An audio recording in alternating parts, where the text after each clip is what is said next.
예, 우리 2020년 새해가 밝았습니다. 오늘 신년 감사주일, 이렇게 새해 첫 주일인데요. 새해에도 변함없이 하나님의 은혜와 그리고 하나님의 평안이 우리 모두에게 임하길 소망합니다. 여러분들 새해 이렇게 밝으면서 여러 가지 계획과 또 소망들 세우셨을 텐데요. 제 개인적인 소망은 다른 것이 아니라 저를 포함한 우리 모두가 하나님의 은혜와 또 평강이 가득가득 넘치는 그런 한 해가 되었으면 하는 소망입니다. 이거는 물론 제 소망이기도 하고요. 2000년 전에 우리 사도 바울이 고린도 교회나 또 빌립보 교회나 골로새 교회나 이런 각 교회 이 편지를 쓸 때 거기에 꼭 그 교회에 축복하면서 했던 말씀이 바로 은혜와 평강이 너희 가운데 있을지어다, 이런 말씀이었거든요. 근데 이 젊은 시절, 제가 좀 어린 시절만 해드려도 은혜와 평강이 그렇게 중요한가. 그래서 신학교에 가서도 은혜는 헬라어로 카리스고 평강은 에이레네, 그래 은혜와 평강 늘 그런가 보다 했는데, 이렇게 좀 철이 들고 좀 살다 보니까 여러분 이 은혜와 평강이 진짜 중요한 거더라고요. 왜냐면은 늘 말씀드리는 것처럼 여러분, 우리 평강이라는 것은 영어 성경에 보면 피스라고 되어 있거든요. 평화입니다. 그러니까 우리 안에, 우리 마음 가운데 그야말로 이 평화가 깃들어야지 거기서부터 모든 것들이 진행이 되더라고요. 여러분, 우리의 마음 가운데 평안이 있으려면은, 평안이 깃들려면은요, 우리 마음 가운데 이 평안이라는 것이 우리 마음 가운데 자리 잡게 되면은 늘 말씀드리는 것처럼 여러분, 마음이 평안한 사람, 그래서 늘 평심이 흔들리지 않는 이 사람은 반드시 무엇으로 가게 되어 있다고요? 행복으로 가게 되어 있습니다. 이 사람은 반드시 행복한 사람이 될 수밖에 없어요. 그럼 마음이 불편하고 마음이 불행하고 그래서 늘 불만이 가득한 사람은 절대 행복으로 갈 수 없지만, 평안한 사람이, 심령이 평안한 사람이야말로 행복으로 갈 수 있고요. 이렇게 행복한 사람이 어때요? 행복한 사람이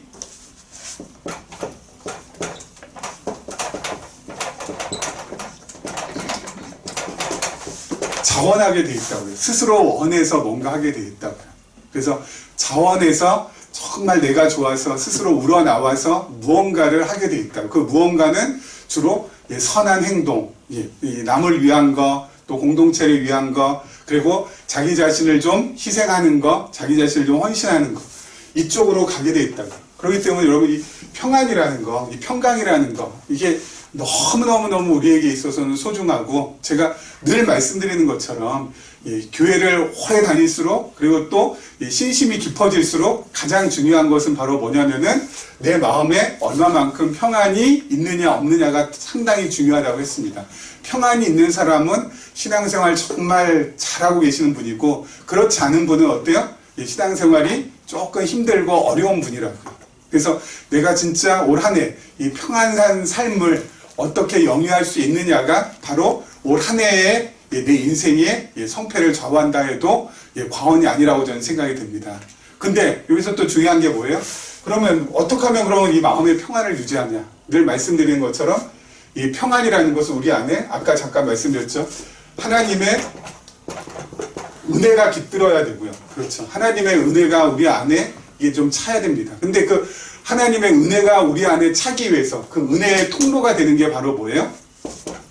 하나님을 아는 지식입니다.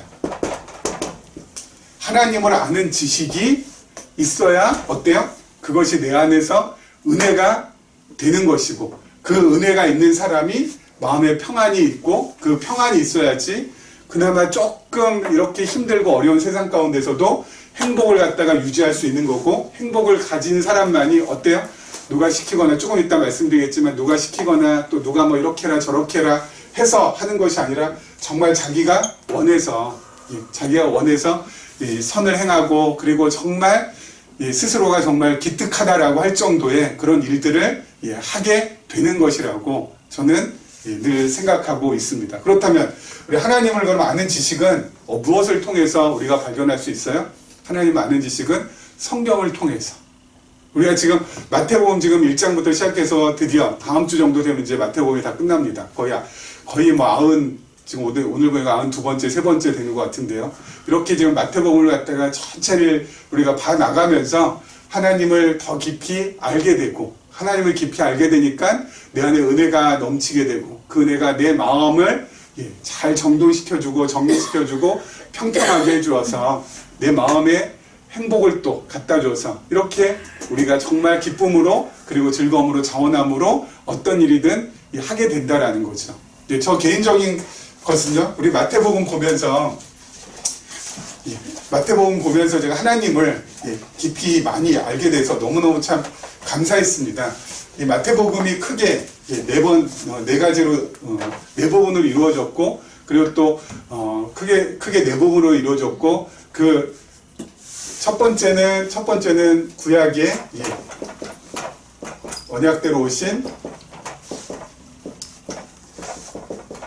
예수라고 했고요. 두 번째가 선지자, 그리고 세 번째가 왕, 그리고 네 번째가 우리 제사장으로 오신 예수. 이렇게 해서 마태복음이 이런 식으로 이런 흐름이 있다라고 말씀드렸죠. 그래서 1장부터 4장까지, 그리고 여기 5장부터 시작해서 16장 12절까지, 16장 13절부터 시작해가지고 25장까지, 26장부터 시작해서 28장까지 이렇게 마태복음이 구성이 되어 있는데, 제 개인적으로는요, 이렇게 선지자로 오신, 또 왕으로 오신, 제사장으로 오신 이 예수 그리스도에 대해서 이 말씀을 통하여서 더 깊이 알면 할수록 제 삶 가운데서 참 자유함을 참 많이 느끼게 됐습니다. 특히 이 선지자로 오신 예수 그리스도에 대해서 우리가 확인할 때는 율법으로부터 자유함을 좀 많이 느꼈고요. 왜냐하면은 우리가 뭐 율법을 이렇게 지키고 저렇게 지키고 그게 아니라는 거, 율법을 우리가 도저히 지킬 수 없다는 거. 예수님께서 구약의 모든 율법을 딱 두 가지로 정리해 주셨잖아요. 무엇이었죠? 목숨을 다하고 힘을 다하고 마음을 다해서 내 하나님을 사랑하라. 그리고 또 한 가지 뭐였죠? 내 이웃을 내 몸과 같이 사랑하라. 과거에는 이 말씀을 딱 들었을 때, 이것은 내가 하나님을 정말 목숨 다하고 힘을 다하고 정말 정성을 다하고 마음을 다해서 사랑해야 되는 것으로 여겼고요.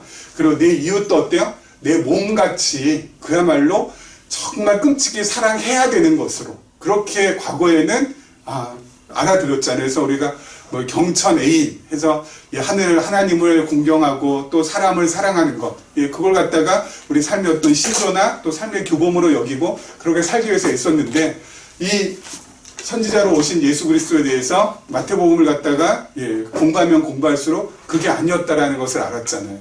우리는 절대 목숨 다하고 힘을 다하고 마음을 다해서 하나님을 사랑할 수 없는 존재라는 거예요. 그러니까 여태까지는 너무 정반대로 알았던 거죠, 저희가. 전에는 목숨 다하고 마음 다하고 힘을 다해서 하나님을 사랑해야 되는 것을 알았는데, 말씀을 이제 깊이 있게 좀 깨닫게 되니까 이건 내가 할 수 없는 거구나. 내 목숨을 내어놓고 하나님을 사랑한다? 이건 우리가 할 수 없는 거구나. 그리고 내 이웃을 내 몸과 같이 사랑한다? 이것도 말도 안 되는 거였구나. 우리는 절대 할 수 없는 건데 우리 여태까지 착각했다라는 거죠. 그때 저 자신 같은 경우에는 정말 그렇게 해야 되는 것으로, 그래서 그렇게 하려고 애쓰고 그렇게 하려고 노력하고 했는데 사실은 안 됐거든요. 그럼 그건 무엇이었어요? 나는 하나님을 사랑할 수 없는 존재고, 나는 내 이웃을 내 몸처럼 절대로 사랑할 수 없는 존재라는 것을 좀 깨달으라는 말씀이었거든요. 하라는 말씀이 아니라, 그걸 통하여서 내가 진짜 무능하고, 내가 정말 그 하나님, 나를 창조하시고 나를 만드시고 나와 함께 하신 그 하나님 절대 사랑할 수 없는 이기적인 존재고, 내 이웃을 내 몸같이? 아니요. 내 몸을 정말 위하는 마음이 훨씬 더 크지, 내 이웃을 내 몸처럼 사랑할 수 있는 존재가 아니라는 거. 나는 절대로 하나님 사랑할 수 없고 이웃 사랑할 수 없는 존재라는 거. 그러면 그 말씀은 뭐예요? 바로 그 말씀을 하신 예수님께서 그렇게 해주시겠다라는 거.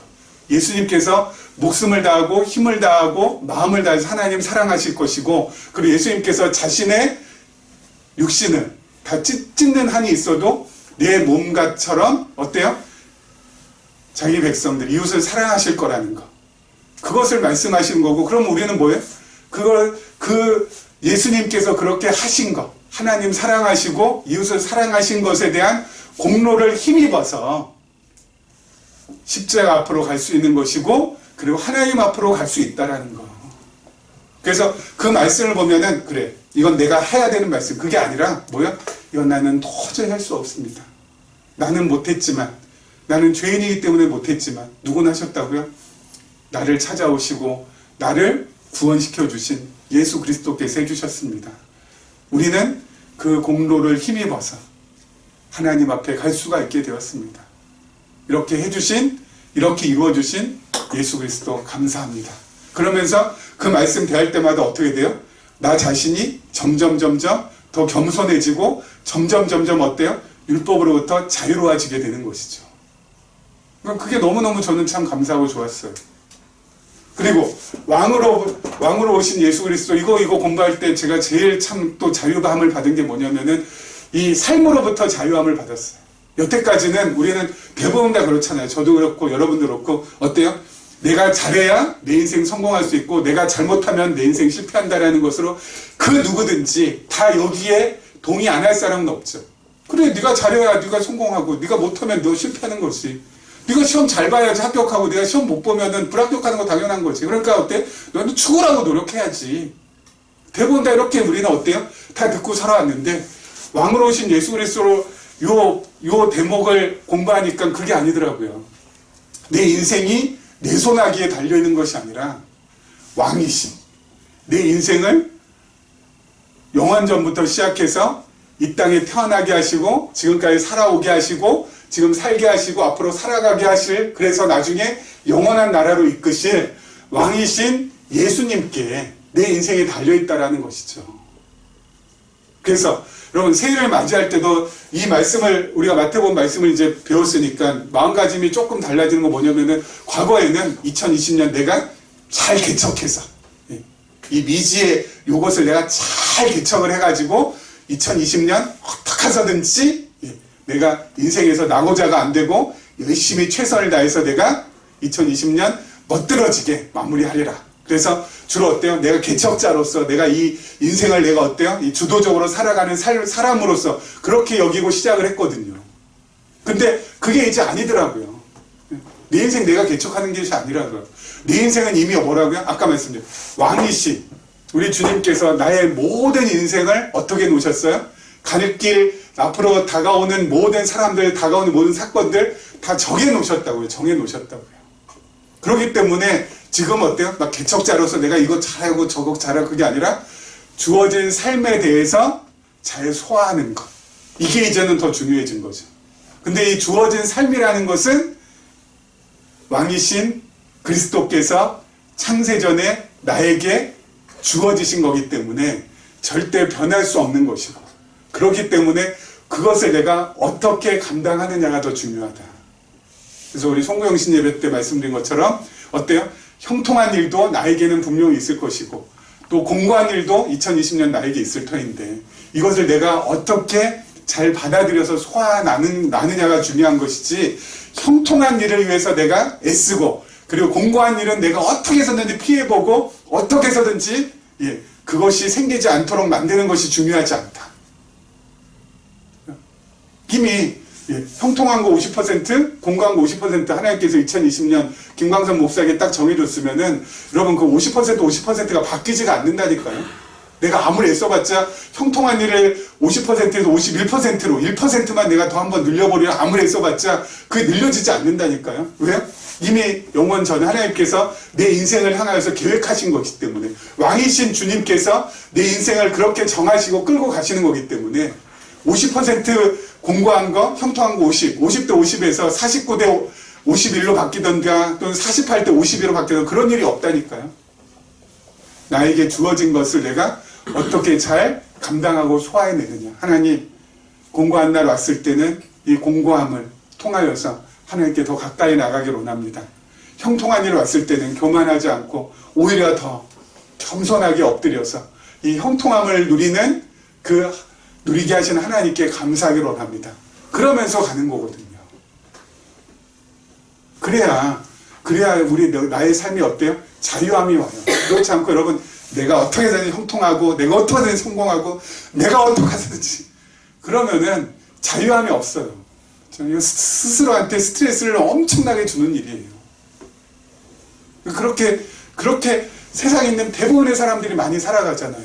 근데 그렇게 살아간 다음에 제일 마지막에 하는 말은 뭐예요? 막 보람차다, 막 내 인생 의미 있다, 그게 아니라 헛되고 또 헛되다. 그것만 남잖아요. 근데도 불구하고 우리들은 어때요? 그 마지막 목소리를 못 들고 지금 현재 막 화려하고 막 위대하고 막 높아진 거 거기에 눈이 팔려서 그 사람들하고 동일한 방식으로 살아가기 때문에 내 인생이 더 고달프고 자유함이 없는 거죠. 또 제사장으로 오신 예수 그리스도를 통하여서는 제 개인적으로는 죄로부터의 자유함을 또 많이 받았어요. 죄로부터의 자유함. 죄를 갖다가 짓지 않는 것이 중요한 것이 아니구나. 여러분 우리는 다 죄를 지을 수밖에 없다니까요. 늘 말씀해요. 왜요? 하나님께서 우리를 죄 안에 가두셨기 때문에 우리는 죄를 지을 수밖에 없는데 내가 어떻게든 죄를 안 지으려고 몸부림치고 막 절대 내가 올 한 해 내가 죄를 갖다가 적어도 일주일만이라도 내가 죄를 한번 무죄하게 한번 살아보자. 안 된다니까요. 우리는 어때요? 죄를 지을 수밖에 없는 존재. 중요한 건 뭐예요? 죄를 안 짓는 것. 그래서 죄 안 짓기 위해서 몸부림치는 게 중요한 게 아니라 죄를 짓고 나서가 더 중요하다고 그러잖아요. 죄를 짓고 나서는 어떻게 해요? 그래 나는 뭐 어차피 뭐 하니까 그냥 난 마음껏 그냥 죄나 지어먹고 그냥 살아보자. 그게 아니라 죄를 짓고 나서가 중요한 게 바로 뭐예요? 내가 이렇게 죄인이라는 것을 또 깨닫는 게 중요하다고요. 내가 목사인데도 불구하고 내가 신앙생활 30-40년 했음에도 불구하고 교회 다닌 지가 진짜 이제 반세기가 다가옴에도 불구하고 난 아직도 뭐야? 약하구나. 난 아직도 연약하구나. 난 아직도 능력이 없구나. 이거 깨닫는 것. 죄 지은다. 그러니까 나에게 있어서는 누가 필요하다고요? 제사장으로 오신 예수님이 필요하지. 나를 위해서 친히 제물이 되신 예수님이 그래서 필요한 거지. 그러면서 자꾸 죄 지은 다음에 뭐예요? 죄를 합리화하거나 그리고 또 죄에 대한 어떤 자기 정당성을 얘기하기 전에 제일 중요한 게 뭐라고요? 내가 연약하다라는 거. 정말 절절하게 깨닫고 어디로요? 십자가로 자꾸 어때요? 다가가는 거. 그게 제일 중요하다고요. 그래서 어때 이렇게 이 마태복음을 통하여서 선지자로 오신 예수 그리스도, 왕으로 오신 예수, 제사장으로 오신 예수를 통하여서 예수님을 갖다가 깊이 알게 되잖아요. 성자 하나님을 깊이 알게 되니까 내 안에 뭐가 생겨요? 자유함이 생기고, 그래서 그 자유함이 나로 하여금 어때요? 평안으로 이끌어가고, 그렇죠? 편하게 되니까 아까 말씀드린 대로 행복하게 되고, 행복하니까 정말 내가 원하는 거, 내가 진짜 하고 싶은 거, 마음에서 우러나오는 일들을 하게 되는 거라고. 그러면서 살아가는 거라고. 그렇게 살아야 어때요? 이게 정말 차근차근 잘 살아가는 것이지, 그게 아니라 막 그냥 욕심에 매여서 막 욕심에 매여가지고 우리 종보 형제하고 우리 희숙자매 올 6월에 결혼하는데, 결혼하는데 보니까, 다른 커플도 보니까, 우리 이거 이래서는 안 되겠더라. 더 화려하게, 더 근사하게, 더 멋있게, 더 돈을 더 많이 들여서 한도 끝도 없다니까요. 신혼집, 우리 24평 너무 작지 않냐? 32평, 너무 52평, 한도 끝도 없다니까요. 욕심에 매이게 되면은 그야말로 끝없이 어때요? 자기 스트레스, 그리고 주위에 있는 사랑하는 사람에게 스트레스. 그렇게 끌려가지 말자고요.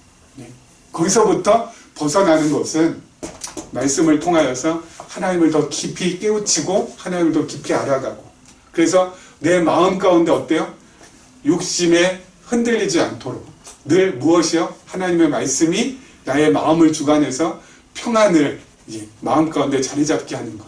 이게 진짜 중요한 거예요. 그렇지 않으면 여러분, 눈으로 보이는 모든 것이 어때요? 다 현혹하는 거잖아요. 다 나를 갖다가 막 현혹시키고 유혹하고 나를 갖다가 완전히 어때요? 비참하게 만드는 거잖아요. 현혹하고 유혹해서 결국 다가오는 건 뭐예요?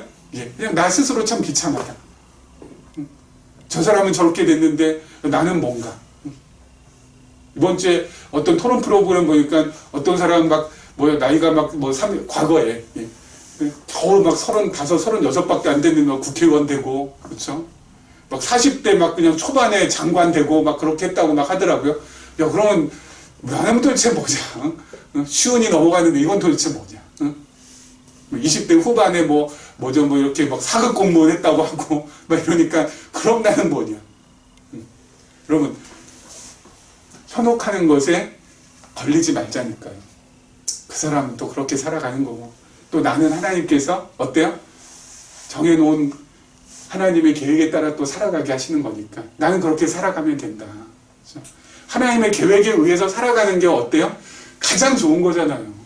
그렇죠? 그러니까 하나님께서 내 인생 전부 다 계획해 놓으셨는데 그 계획에 따라서 살아가면은 여러분 그게 최고예요, 최고.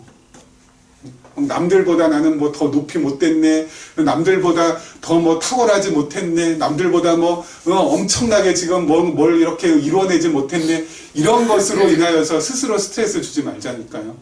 하나님은 늘 말씀드린 것처럼 성경 어디에도 인간이 이루어놓은 업적이나 인간이 이루어놓은 어떤 탁월함, 그거에 대해서 성경은 찬송하거나 칭송하거나 칭찬하거나 격려하지 않는다니까요.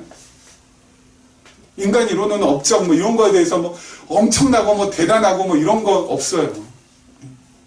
하나님은 뭐라고요? 우리의 중심을 보시기 때문에 그 중심이 하나님을 향해 있으면은 하나님은 그것으로 어때요? 우리를 평가하신다니까요. 내가 막 이렇게 외적으로 막 이루어놓은 엄청난 거, 그걸로 하나님이 평가하지 않는다니까요.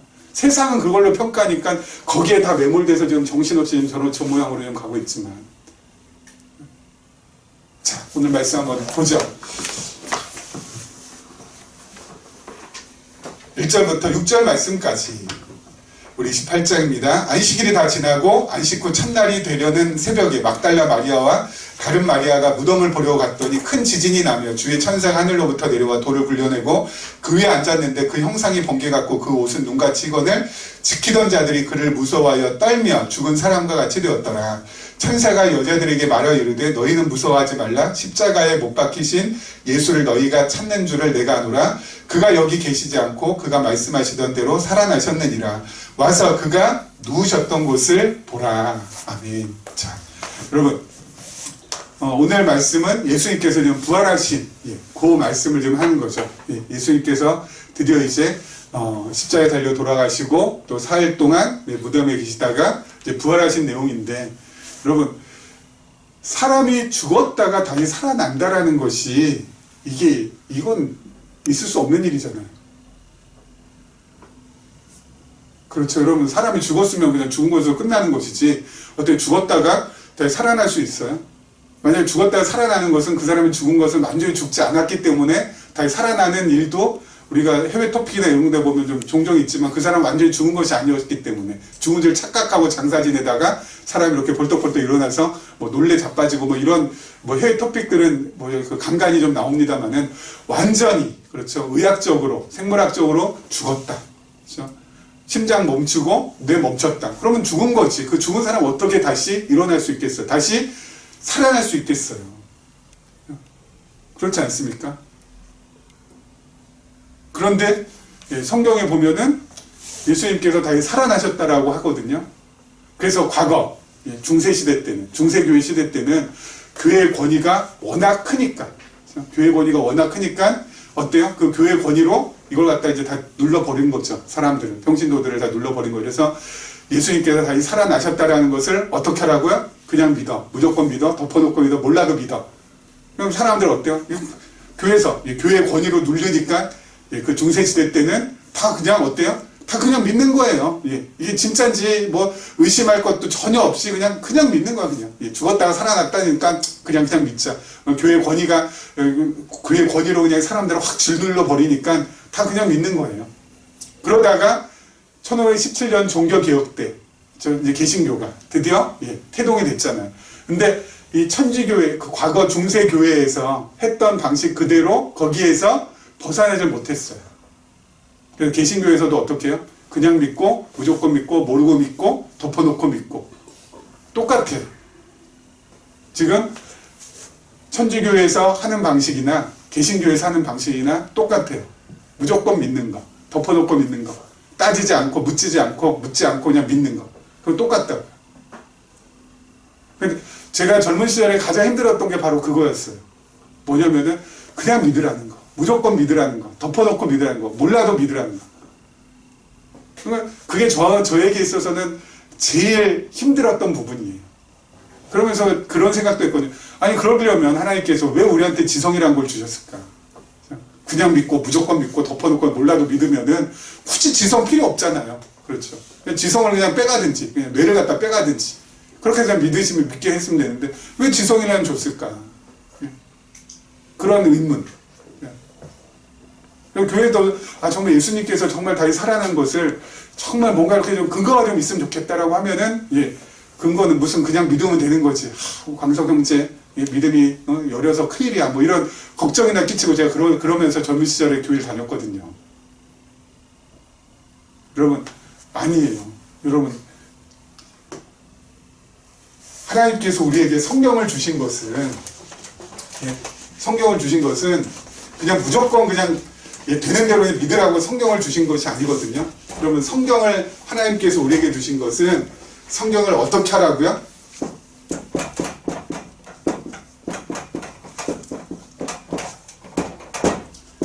상고하라고 주셨어요. 상고.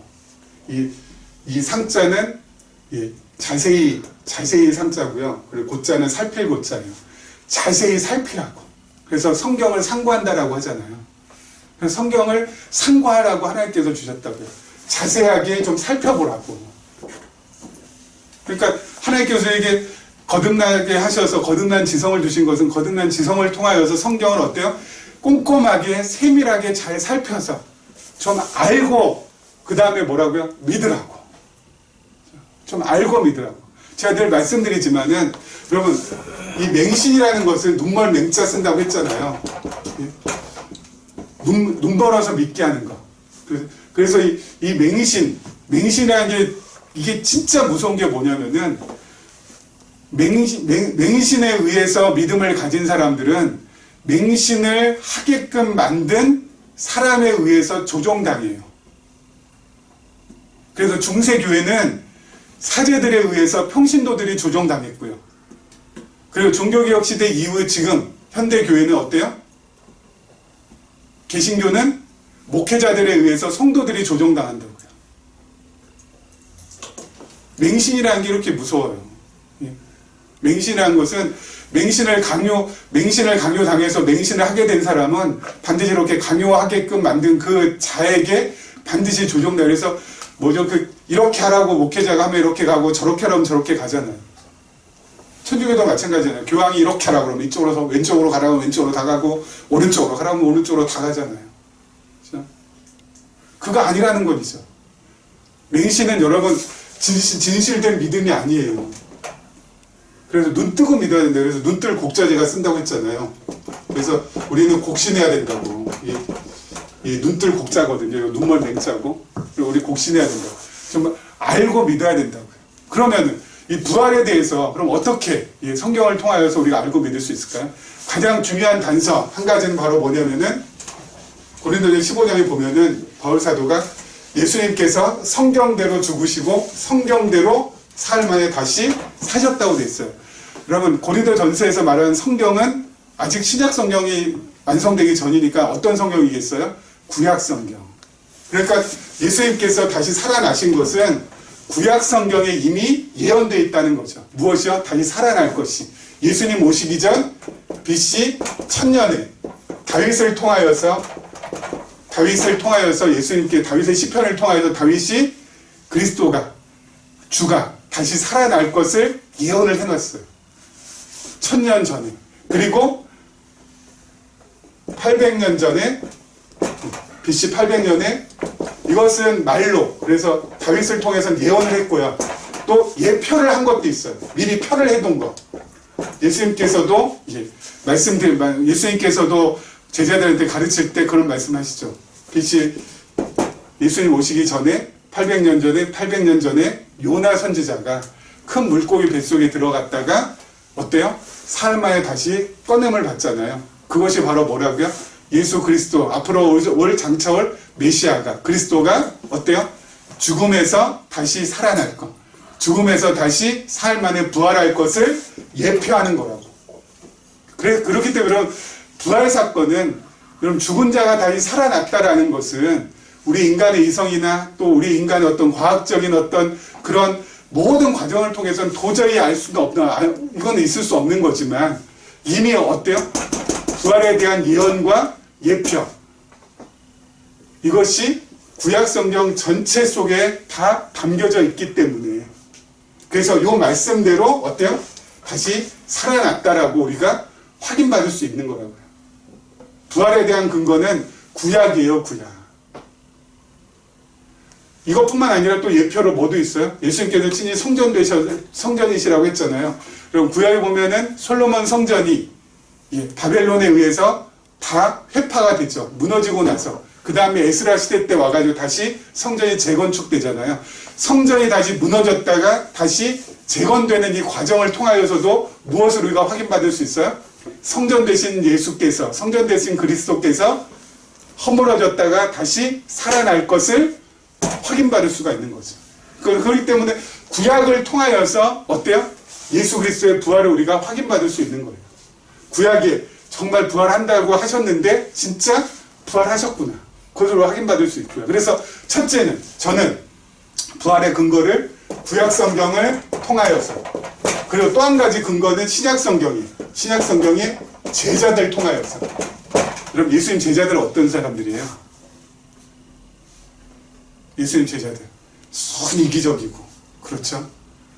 자기가 한 말 그대로 실행시키지 못하고, 그리고 예수님한테 어떻게든 눈에 들려고 그냥 누가 크냐 그냥 서로 다투고, 완전 인간의 아주 그냥 죄악된 근성들을 다 품고 있는 사람들이잖아요. 예수님 3년 동안 따라다니면서도 뭐 이타적인 마음, 뭐 또는 뭐 예수님 사랑하겠다는 마음, 뭐 그리고 입으로는 그냥 별 얘기를 전부 다 하지만 실제로 예수님 체포될 때 되니까 어때요? 싹 다 도망갔잖아요. 그렇죠. 제가 오늘 부활의 현장에도 예수님 제자들이 없어요. 그렇죠. 마리아와 뭐 막달라 마리아와 또 다른 마리아, 그렇게 여인들만 있을 뿐 예수님 제자들은 없다니까요. 싹 다 어디 가서 이제 다 도망가서 숨어 있는지 아주 어때요? 지밖에 모르는 아주 이기적인 인간들이잖아요.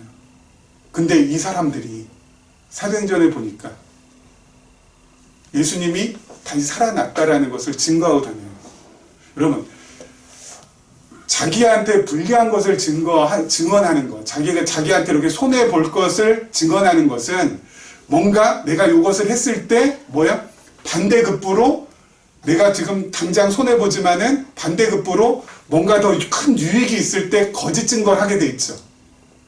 그래서 뭐 영화 같은 데 보면 조직폭력배에 저기 말단 무슨 행동대장 같은 친구가 보스를 갖다가 감옥에 들어가지 않기 위해서 자기가 뭐 사람 찔렀다고 하고 막 그러잖아요. 그 대신 보스가 어떻게 해줘요? 네가 그렇게 거짓 증언 해주는 대신 너희 가족들 내가 잘 보살피고 너 감옥에 있는 동안 뒷바라지 잘 해주겠다. 그래서 뭔가 반대급부가 있으니까 거짓 증거하는 거 아니에요. 자기가 좀 손해보더라도 지금 당장은 뭔가 그 손해를 갖다가 보상받을 수 있는 뭔가가 있을 때 거짓 증거하는데, 예수님의 제자들은 보상받을 수 있는 게 아무것도 없거든요. 그렇죠? 예수가 다시 살아났다고 하면 당장 어때요? 유대 공동체에서도 쫓겨날 뿐더러 이 유대 지도자들에게 체포당해서 죽임당하기 딱 좋거든요. 그렇죠? 자기가 죽임 당해더라도 뭐 자기 식구들이나 가족들이나 누가 이 예수 당파에서 이 예수파에서 뭔가 이렇게 먹여 살려주고 근사하게 집 한 채도 해주고 이런 반대급부가 있으면은 거짓 증거를 하겠죠, 제자들이. 예수 살았다고. 근데 그런 게 없다니까요? 그 얘기 해봤자 어때요? 자기한테 손해고, 특히 어때요? 자신의 목숨이 더 위태로워지는데, 그렇게 거짓으로 그걸 말할 수 있느냐. 이게 안 된다니까요. 특히 진짜 이기적이고 진짜 자기밖에 모르던 제자들이잖아요. 이 사람들의 기본적인 성품상 어때요? 자기 손해볼 짓 안 하는 사람인데 자기 손해볼 짓을 하고 다니거든요. 왜 그럴까요? 지들이 직접 봤으니까. 지들이 직접 이것이 사실인 것으로 경험했으니까.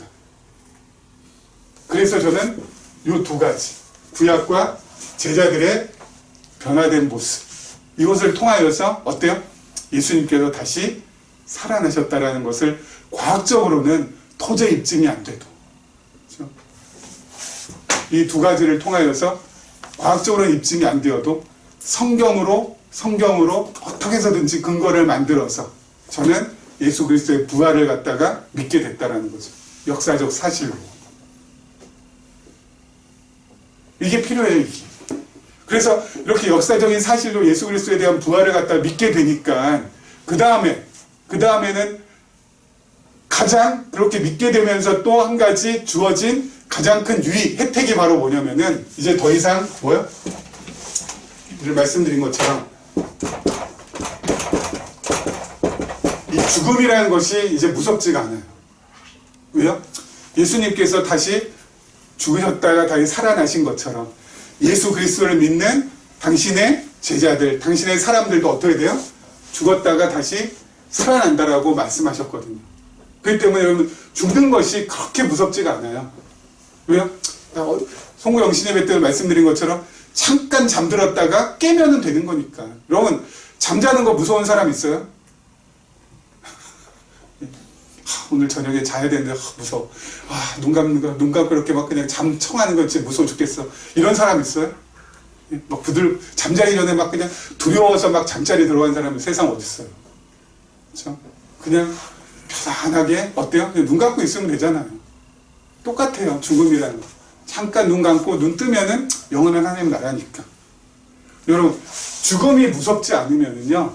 여러분 죽음이 무섭지 않은 사람은 삶에서 뭐요? 망하는 것도 무섭지 않아요.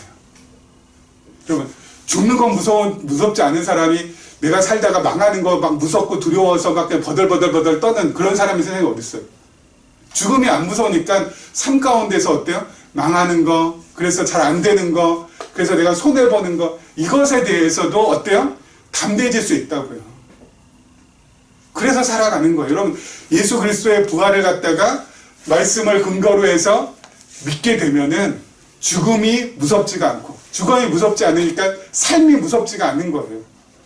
올 한 해 공부한 거 90, 형통한 거 10, 아니 공부한 거 99 하나님께서 정해놓으셨다 할지라도 그래 안 무서워. 뭐까짓거 뭐 응? 뭐 한데 이렇게 살다가 하나님께서 그냥 데려가시면 끝나는 건데 뭐 그러면서 어때요? 넘길 수가 있다고. 근데 죽음을 갖다가 무서워하는 사람은요 현재 삶도 어때요? 두렵게 돼요. 현재 삶이 두려우니까 늘 어때요? 어떻게 하면 내가 지뢰를 밟지 않고 잘 건너갈까 늘 궁리하고 늘 생각해야 되니까 늘 말씀드려요. 스트레스 엄청나게 받고 올 한해 어떻게 하면 흉한 것을 내가 당하지 않으려면 어떻게 해야 되나 하니까 그냥 점집 찾아다니고 그러는 거 아니겠어요? 아니라고요. 사망이 무섭지 않은 사람은, 죽는 게 두렵지 않은 사람은 삶이 어떻게 되든 그거에 어때요? 마음이 요동치지 않아요. 하나님께서 내가 지금 공고한 때, 내가 지금 망해야 될 때니까 망하게 하시나 보다. 그래, 망하면은 망하는 과정을 통하여서 하나님 더 깊이 배우면 되는 거고, 또 다 망한 다음에는 하나님께서 반드시 어떻게 해요? 우리 욥을 보면은 다시 또 일으켜 주시지 않던가. 하나님 망한 다음에 또 일으켜 주시는 하나님을 제가 바라봅니다 라고 하면서 더 하나님 의지하면 되는 거거든요. 그래서 그 모든 과정을 통하여서 나의 믿음이 어때요? 더욱더 자라게 되면은 여러분 그것으로 더 이상 족한 게 뭐가 있겠어요? 그렇죠?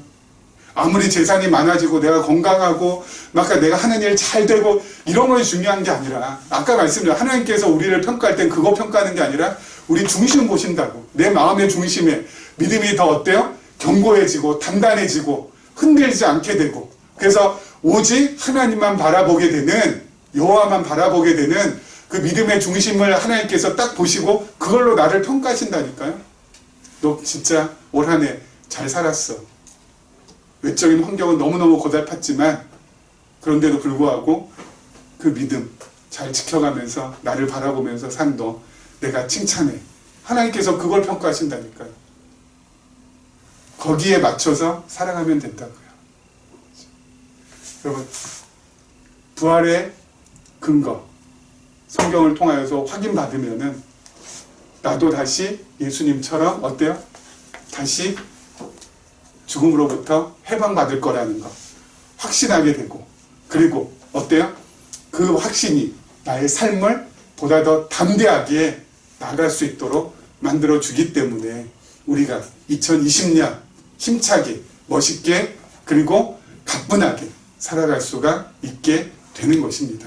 이런 은혜가 우리 모두에게 함께하길 주님의 이름으로 축원합니다. 기도하겠습니다.